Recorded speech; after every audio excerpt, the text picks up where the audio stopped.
take a look at page 10 and learn about the Quaver rest. Now so far we have learned the minim rest, the crotchet rest.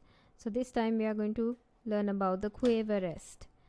So there's one thing that you need to keep in mind here. Just remember that whenever you have a dotted crotchet, it's always followed by a Quaver.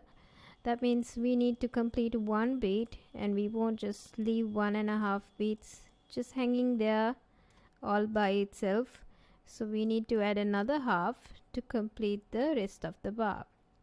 So that's why we always group separate beats each time. As you can see in this example, there are 2 quavers, each for 1 crotchet beat. If it's a 4/4 time signature, you can always group the beats 1 and 2 together and beats 3 and 4 together. So you can underline this.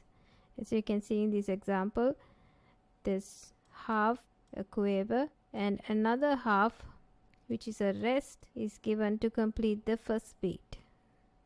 So that's your first crotchet, and then you have a crotchet rest, which is your second beat. And then you can see there's a minim rest after that, which combines your third and fourth beats. So why we didn't add a dotted minim here, adding all of these rests, is because of this reason, that we want to break the measure into 2 sections. Let's take a look at your exercises. Fill in the colored boxes with correctly grouped rests to complete the bars. If you have a dotted crotchet, it's always followed by a quaver. If you have been given a quaver, just make sure that you need to complete the first crotchet beat with another half a beat.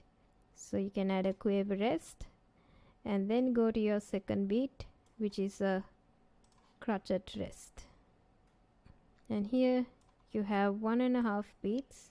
We need to add another half to complete that beat. So I'm going to add a quaver.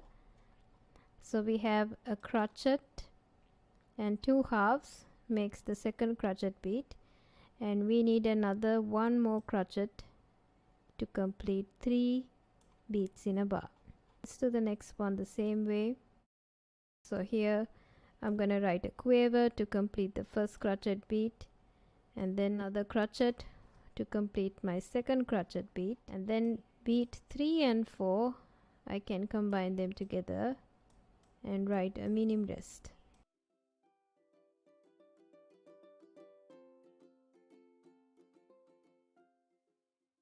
Let's take a look at the second question.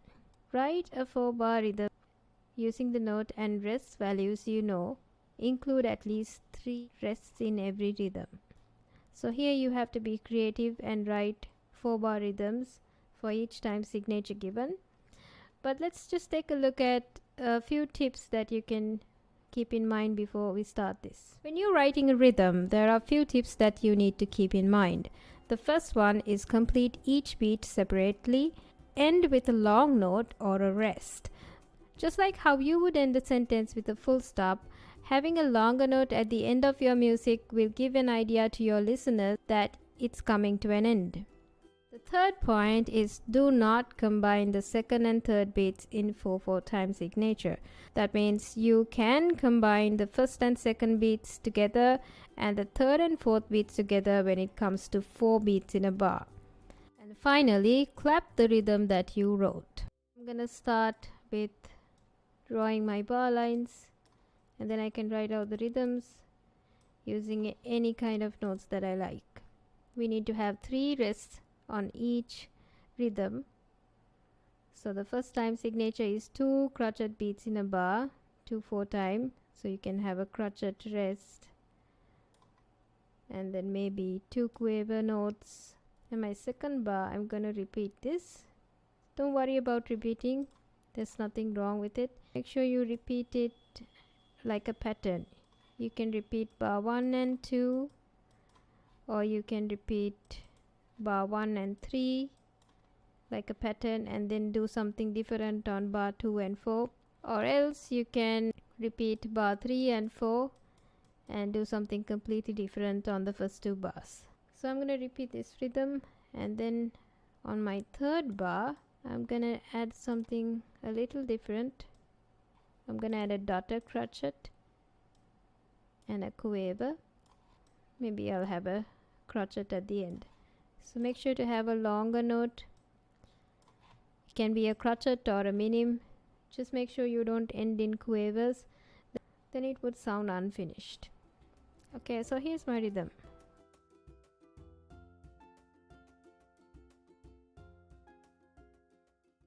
As you can see, I have written out my rhythms. Try not to copy these answers. I hope you can try this on your own and clap the rhythms by yourself and try them out. Okay, so you can always come back and look at the video later on to get some ideas and tips. So you can see I have used the tips that I just showed you before. I have ended all my rhythms with a longer note, and I have included 3 rests for each rhythm. I've completed each bar separately, grouped together. Alright, so let's take a look at these rhythms and clap them out. So my first one is rest, titti, rest, titti, tam, tita. My second one, I have written out 4 crotchet beats. 1, sh, 3, 4. 1, 2, and 3, 4. 1, 2, and 3, and 4, and 1, 2, sh. You can use ta, sh, ta, ta, sh, ti, ti, ta, ta, tam, ti, ti, ti, ti, ti, tu. So just remember, if you want to include all quavers for a 3/4 time signature, just remember that you can beam them all together like this. Okay, so I'm gonna keep 3 crotchet beats, plain and simple. Ta, ta, ta, rest, ti, ti, ta, resty, resty, resty, tie. Or you can count 1 and 2 and 3 and 1 and 2 and 3 and 1 and 2 and 3 and 1 and 2 and 3 and for my last one, I've included 4 quavers for 2/4 time. So ti, ti, ti, ti, rest, ti, ti, ti, rest, ta, rest, ta. So like that, you also can clap the rhythms. And then let's move on to the third question. The following music contains mistakes in the grouping of notes and rest. Write it out correctly. First, let's point out the mistakes. When you're writing rests, you cannot combine the second and third beats of any time signature. Just remember, you have to write out separate crotchet beats if it's a crotchet time signature. So you want to group them according to the time signature like that. And let's say if you have all quavers in a 3/4 time signature, you can beam them all together like I said earlier. And then here again we have the same mistake, the second and third beats combined together. So we need to write 2 separate crotchet beats like it's shown below. And if you have an empty bar, just remember, always complete it with a semi-brief rest. This applies to whatever the time signature that you're playing.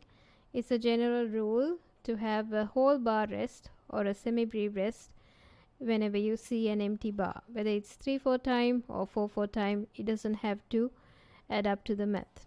So let's go to the second question and find out the mistakes. The next time signature, you can see it's a 4/4 time signature. It's a common time. Here is my beat 1, and the 2 quavers here is my beat 2, and beat 3 and 4 is written out separately. Now we don't have to crowd the bar with too many rests like this. We can just add a crotchet rest to show that it's a second beat, and the third and fourth beats we can combine them together and write a minim rest, so the player is not struggling to count. So make sure you keep it really simple and group the rests according to the time signature. On the second bar, you can see there's 2 rests. Whenever you see an empty bar of silence, we have to complete it with a semi-brief rest. So we have a whole bar of silence here. We also have another mistake here, because they've combined the second and third beats together. Write a separate crotchet beat for my second beat, and the third and fourth beats I'm going to join them together and write a minim rest instead of writing 2 crotchets. And then my last bar, again it's another empty bar of silence, so I'm gonna complete it with a semi-brief. So I'm done with that. Let's move on to the second one. So the last one, we have 2 4-time signature, and we have 4 quavers in the first bar. Now they are not grouped properly, so as you know, if you find all quavers in 2 4-time or 3 4-time, we can beam them all together. First let's write the bass clef and the time signature, and then we can copy the notes. Then on my second bar, we have another mistake here. We don't need to crowd the bar with too many rests. We can just combine them together because they both belong to the second beat. So I'm going to write a crotchet rest here. Again, the same mistake is repeated. So all we have to do is copy them down. That's it for this lesson. I hope you can complete up to page 11. Have a great week.